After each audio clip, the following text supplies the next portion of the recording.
going on, Jerome's? NFL training camp is right around the corner. Well, it's actually started for the teams in the Hall of Fame game, but Minnesota Fighting Vikings next week will be getting it on to TCO Performance Center Bar and Grill, so there'll actually be football to talk about. But now we are still in the thick of ranking season, THICC, and we had a good time ranking the NFC North wide receivers, so we thought we would expand and enhance. We're going to rank the NFC North head coaches as well as the coordinators.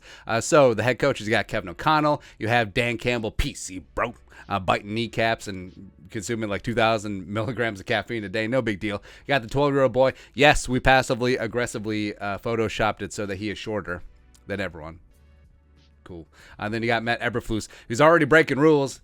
Can't have contact at OTAs, man. No big deal. But we're going to get into the rankings. So the problem is a lot of the OCs and DCs, they're not going to be calling plays. It's hard to parse out, but whatever. We could have done a head coach play caller thing, but whatever. It is what it is. So let's dive on in. Let's start off at the top with the big hombres. Now, we fully understand. We need to try and set aside our biases here, right? That's why we ranked Darnell Mooney ahead of Adam Thielen in the wide receiver rankings, even though we got some flack for it. It is what it is, right? But it's tough, man. It's tough. The fact that you have two new head coaches in the division, the 12-year-old boy, Matt LaFleur, with the Greasy, Grimy Green Bay Packers, all of a sudden he's the elder statesman in the division after they axed Zimmer, whatever. But it does suck. I want to put Kevin O'Connell at 1, but he has yet to be the head coach in a football game, and you can't. Well, the Packers, they're really good at getting to NFC title games. Can't quite make the Super Bowl, even though allegedly they have an MVP at quarterback.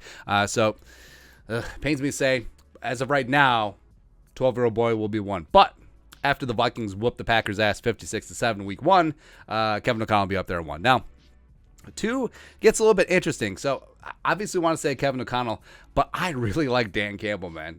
Well, first off, let's put Eberflus IKEA toilet at 4 because no one cares. Actually, F it. 5. He's 5.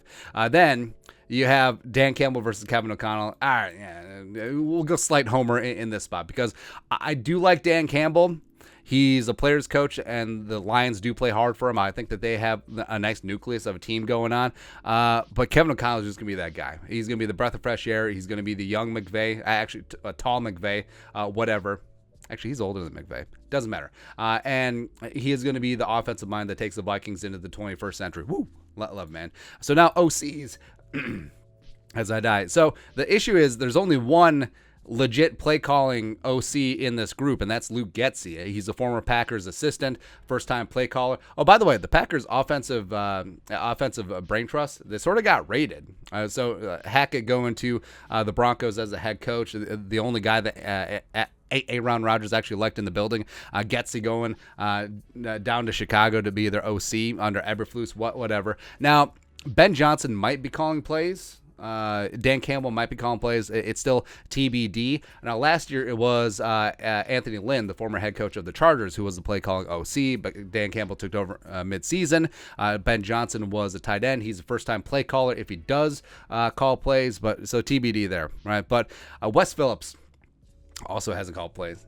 No big deal. But he was the passing game coordinator last year on the Super Bowl champione Rams. So we're going to put him up there in 1. No big deal. Adam Stenovich now takes over the OC job vacated by Hackett. He's a first-time OC. He's been offensive line coach, run game coordinator, former offensive lineman at Michigan back in the day. So respect there. Let's see here. I don't know what to do, man. I guess you would put the only play calling OC at 2. We'll give Stenovich the slight edge over Ben Johnson, and then we'll put Johnson at Var. There you go. Oh, actually, that'd be 5. Whatever. Then zoom in and enhance. So DC and special teams coordinator. For defensive coordinator, I got Ed Donatell for the Vikings. You have Aaron Glenn, who's a stud, who I think is going to be a head coach very soon in this league. The former great quarterback for the Jets, Jets. Joe Barry, who's been around the block, who's the DC of the Greasy, Grimy Green Bay Packers, as well as Alan Williams. You remember him?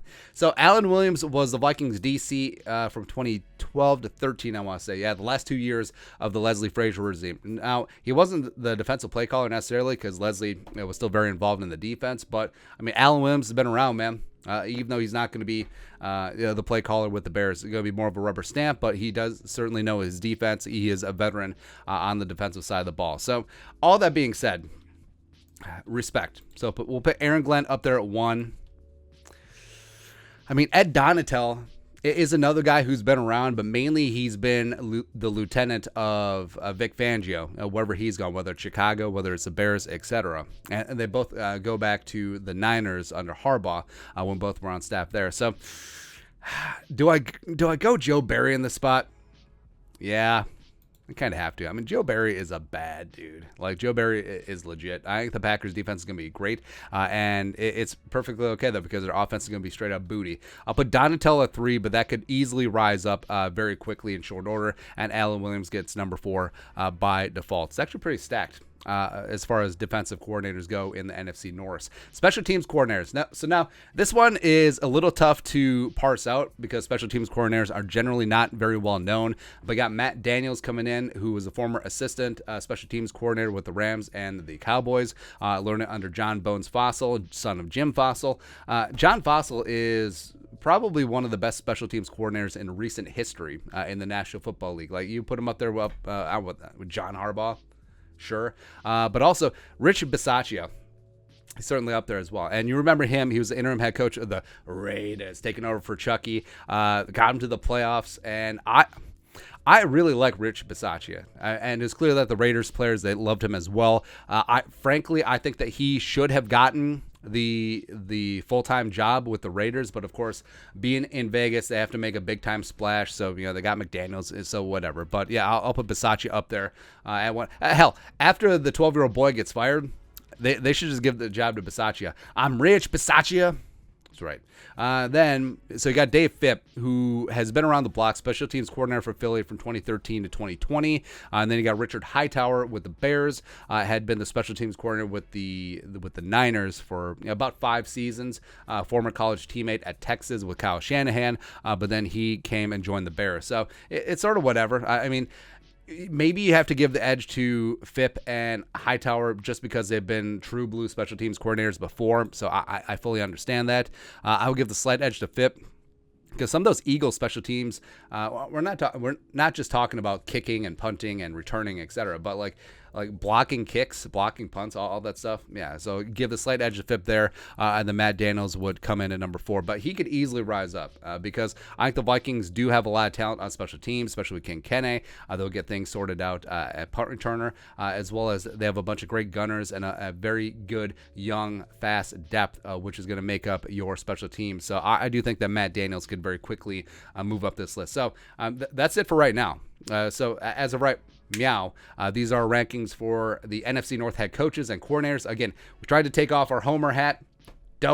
And this is where they're at right now. But, let's take a look at these rankings, what they're going to look like at the end of the season. All right, so Besacchio there, Donatel, looking good in the neighborhood. And of course, 12-year-old boy isn't even ranked. Get Campbell at 2, Eberlus out, and that's it. Yeah, that's what's going to be.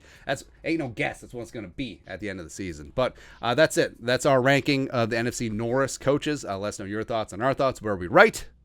Where are we wrong? How would you rank them? Let us know in the comment section below. Subscribe for daily Vikings takes. Want to support the work? Put a little something in the Venmo. But until next time, Skull Production Value.